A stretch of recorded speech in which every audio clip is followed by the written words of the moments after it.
Okay, we're looking at the properties of logarithms, and we can just do kind of a little summary. If you do the log of a product of two numbers, it's the sum of the logs. Now, if you do the log of a power, it's the product of the power and the log. Okay, and you know, these words don't mean a whole lot right now, but as you get used to the properties of logarithms, you start to get used to these. And also the log of a sum is nothing. Now we're going to refer back to these kind of heuristics here. You have on the document, and this is of course the 140406 document, I believe. Okay? You have a list of the properties of logarithms, so we'll kind of come back to these ideas and see how they apply in each case. So the first question was, you have the log of 3 times x times y. What property of logarithms allows you to simplify this? Well, we saw that the log of m times n is the log of m plus the log of m. So we have the log of a product here, and that becomes the sum of the logs. And of course, that's what we just said here. Now the problem is we have a product of 3 factors, 3, x, and y. And the rule only gives you, well, you'll have a rule for 2 factors, but we can extend this rule to 3 or more factors. So I'm going to say, okay, well, let's just let m equal 3 times x and let n equal y. Okay, then log of m times n, that's what we have, m times n is a log of m, which would be the log of 3 times x, plus the log of n, which is the log of y. Okay, now we can apply the same rule to the log of 3 times x. Now here I wrote an m hat and an n hat just to show that you have a different m and n here.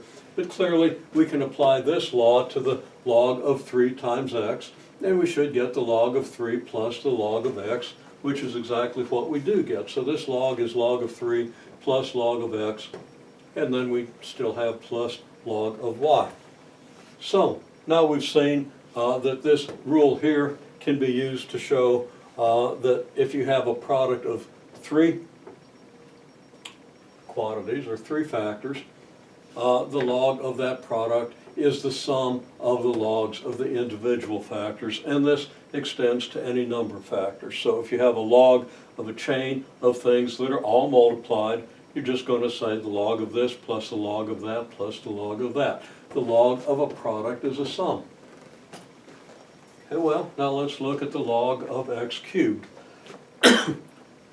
Which rule on the document does this correspond to? Well, that corresponds to the rule that says the log of m raised to the p equals p multiplied by the log of m. Okay, so we just identify m and p. Well, it's m to the p, so that the x is raised to the 3, so m is going to be x, and p is going to be 3. So, applying the rule, log of m to the p is the log of x cubed, and p is 3, and m is x, so we have 3 times the log of x. Just applying this rule with m equal to x and p equal to 3. Okay, now we do the log of a to the 4th times b to the 5th times c to the negative 3. How do we do that?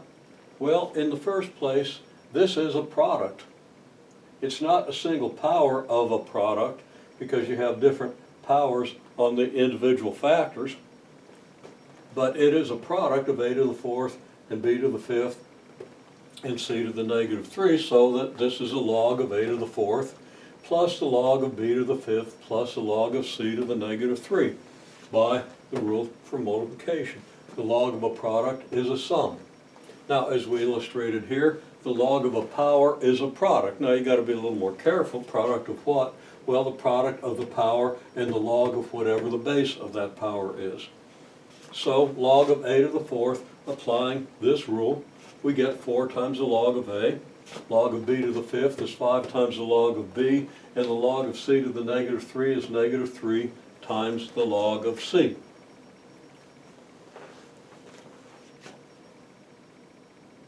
And then I pretty much rewrote this, but without the parentheses here. Instead of a plus and negative 3 log c, I just wrote minus 3 log c, and everybody's familiar with that. Okay. So we've used both the fact that the log of a product is a sum and the log of a power is a product, and the specific rules are this one and this one. So we've applied both of these rules at least a couple of times now. Okay, well, now we want to do the log of a squared b to the fourth over c to the fifth. And we have a rule that I didn't write down, I don't think, and it probably bears writing down, although we pointed to it and people didn't have any trouble locating it. This says the log of m divided by n is the log of m minus the log of n. So I didn't write that down as one of the rules, but you can see that the log of a quotient is a difference. Okay, instead of a sum, it's a difference. Now, we don't really need this rule because we kind of have it, and you'll see why in a minute, but it's still a handy thing when you see a division. It's a fairly straightforward rule. Once you get used to it, it becomes very easy. Okay, so, well, this is a squared b to the fourth divided by c to the fifth. So this is a log of m divided by n. Here's m, here's n. So what's this? Well, it's the log of m minus the log of m, the log of a squared b to the fourth minus the log of c to the fifth. And of course, the log of a squared b to the fourth is the log of a squared plus the log of b to the fourth. Then you still have minus the log of c to the fifth. And we apply then the rule for the log of a power. The log of a power is a product of what? Product of the power and the log of the base. So the log of a squared, the power is 2, so it's 2. The base is a, so it's times the log of a. Here, b to the fourth, the base is b, the power is 4. Power 4 times the log of the base, which is b. And then here, it's minus 5 log c.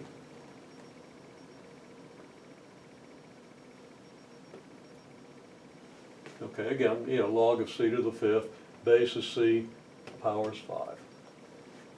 Okay, now let's compare that with what we would have if here we had used a negative 5 on the c. If in this case it was log of a squared b to the fourth c to the negative fifth, you can work this out the same way we did here, and you see that we're going to end up with 2 log of a plus 4 log of b minus 5 log of c, right? And if you look at it, this is the same as this. Why is this the same of this as this? Well, it's because ab to the fourth c to the negative fifth is the same as ab to the fourth over c to the fifth, because c to the negative fifth means reciprocal of c to the fifth. So a squared b to the fourth c to the negative fifth is the same as a squared b fourth times 1 over c to the fifth, which is a squared b squared over c to the fifth. Why is this the same? It's because a squared b to the fourth c to the negative fifth means a to the squared b to the fourth over c to the fifth. And of course that's the same as a squared b to the fourth times 1 over c to the fifth. If you want to translate this directly, you get this, and then this times 1 over c to the fifth is this. So this just reinforces another one of the reasons, if you wish, and that's not really quite right, but we'll say it's one of the reasons that c to the negative fifth has to be 1 over c to the fifth. If it wasn't, then these two things would come out different, but they come out the same. Now the actual fundamental reasons are a little deeper. They come at a little lower level than this, but if you're going to have consistency, this expression has to be the same as this expression because the logs come out the same. Or the logs come out the same because these are the same expression.